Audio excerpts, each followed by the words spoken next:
Frustration strikes. Blood rushes my head when I come across roads with dead mics and whack promoted shows. It's hard, but with the presence of God, I'm true to the game, so I'm back black to take charge and recap. Sure, the time you can never be whack. I'm pure. I insert my lifeline into the track. The energy in me is a poison with no unrevealed remedy. I'm spreading like leprosy throughout the record label, 'cause mine's put me and my career in jeopardy. Can you come see me in the ghetto where it start?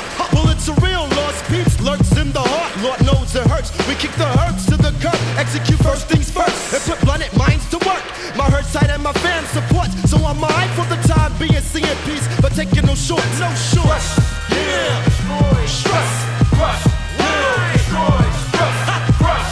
Kill. Destroy. Stress. Stress.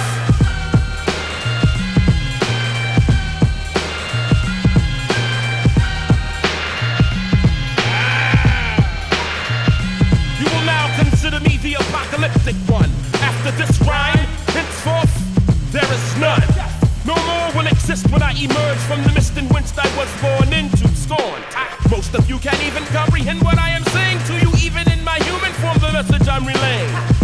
Why do you choose to mimic these whack MCs? Why do you choose to listen to R&B? Why must you believe that something is fact just because it's played on the radio 20 times per day? My perception of poetical injection is ejaculation. The immaculate conception, the whole hawker who stalks bodies in Central Park. Soon emergency services outline that body in chalk. Then I begin to walk away and spit. Then when I walk away I talk. I jogger sprayed my face with mace.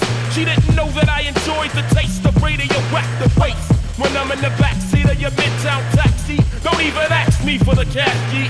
The 4 cabs before didn't pick me up. Now ask yourself who the gonna stick me up.